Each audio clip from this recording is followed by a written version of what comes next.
It is the weekly return of one Sean Patrick Bowley. Welcome back, SPB. What's up? Hey, so we'll get to the top 10 in just a minute, but I want to talk about some big games from this past weekend that eventually could have a big play in the playoff picture. Who's in, who's out. None bigger than that Daniel Hand Cheshire game. Daniel Hand's for real.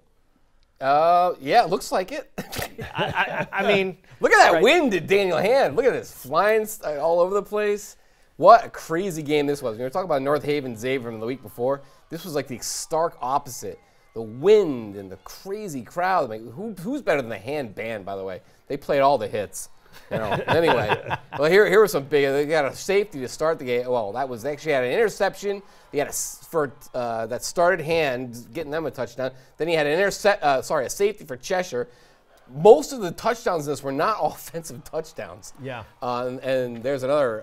That was actually that was Cheshire's last touchdown of the game. Put them up 12-7. Then Hand came right back, and you know this was a big win. This was a huge. This put them right ahead. Is this a case of Hand as one of these perennial powers that's starting to peak at the right time? Yeah, pretty much. I mean, a lot of people have been kind of doubting Hand a little bit because they are in tier two this year. Yes.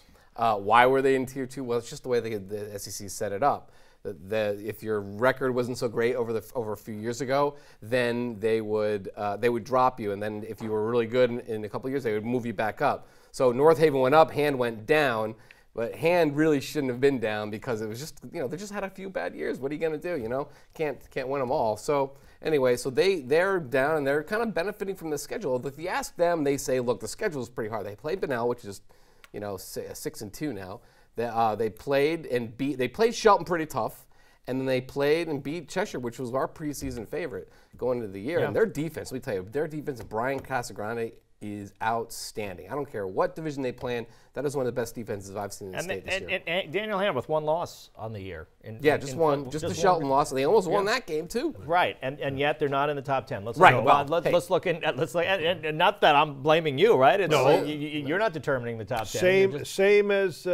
Same as last week. Same as it ever was. Let's look at same as it ever was. So, yeah, a little Talking Heads reference. 6 through 10. It's amazing how many people won't get that anymore. But yeah, 6 through 10. So Southington holding strong at 10, and we'll talk about Southington in a minute. West Haven we'll talk about as well. Middletown, Shelton. Middletown, massive. I'm bullish on Middletown. Yeah. I'm going to ring a bell or something like that. They are peaking. Yeah, they are. They went down to Jersey, and their defense once again only 12 points allowed.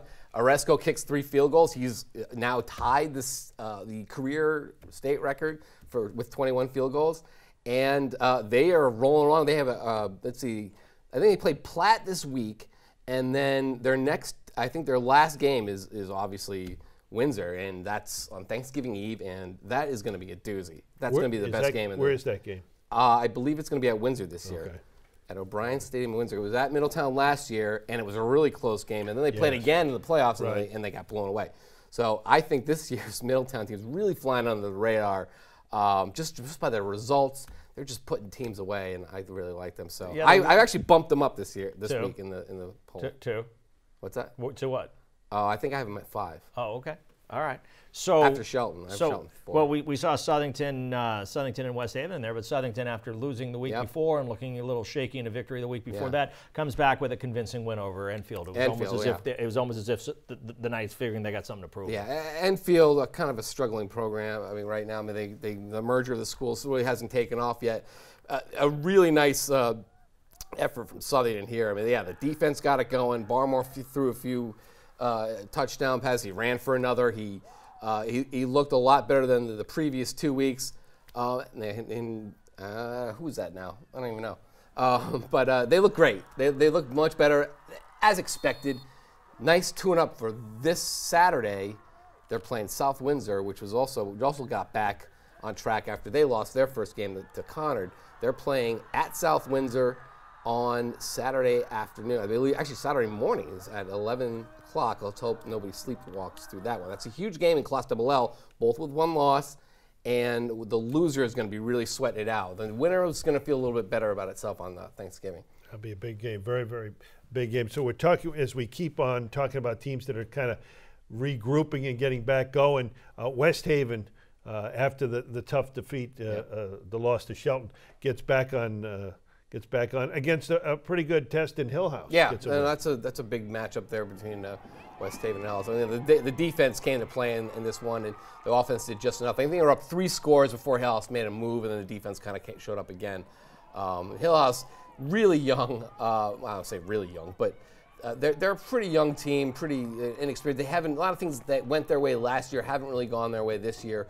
It's been a pretty tough run for them, but yeah, I mean, it was good for West Haven. They needed that one badly because they've got Xavier this week, and then they finish up with Fairfield Prep. 2 really tough ones. I don't care what Xavier's record is. Will Levin's a quarterback. They can beat anybody. I can see that. And then they can lose to anybody, too. They have been Jekyll and West Hyde. Haven, a little banged up last week, and just like Shelton was a little banged up. And they were struggling a little bit with Amity before they put him away behind Jack Carr, who had another monster day. But West Haven in good position, not out of the woods yet. They got to play Xavier, and then they got to play Fairfield Prep, which has a big one this week. So Fairfield Prep just held on to beat Harding. Yeah. Harding gave them a run. Harding up 8-0 at halftime and goes on. Prep goes on to win at 12-8. But Harding had several chances to win that game. Real quickly, let's take a look at 1 through 5. If you saw it last week, it's the same. Darien, 24 first place votes. Yeah. Greenwich bumping up after the big win over Ridgefield. They really did a nice job there. And John Marinelli wasn't really happy with their practice, and he thought that they played like they practiced this week, and it wasn't great. But that's a really tough Ridgefield team. And Ridgefield had a chance there, and they had a touchdown called back that would have put them ahead, right? Yeah, a little debate on what a lot of referees I've talked to say that was definitely not a touchdown because he didn't demonstrate control on those way down. The Ridgefield coaches felt otherwise. They thought he had 2 feet in and the whole thing. They thought he had it ripped out at the end. Tough break, but they had plenty of chances after that to get back in that game. But really nice job by the Greenwich defense, was forced a huge turnover and scored to go up 2 scores. Ridgefield just didn't have enough to get back in against that defense. So they have a pretty, let's see, who will they play this week? Greenwich, please. Ludlow, I think. No, I think they already played Ludlow. But anyway, it's you're not. Right, they did. They did, and they scored 40 on Ludlow. Right, they shouldn't have any trouble this week is what I'm saying. Next week, then they go Xavier, because they have an extra game there, Xavier, and then they play Staples, which got just demolished by St. Joe. Yeah. St. Joe really flexing its muscles. Their defense, you talk about a lot about the St. Joe offense.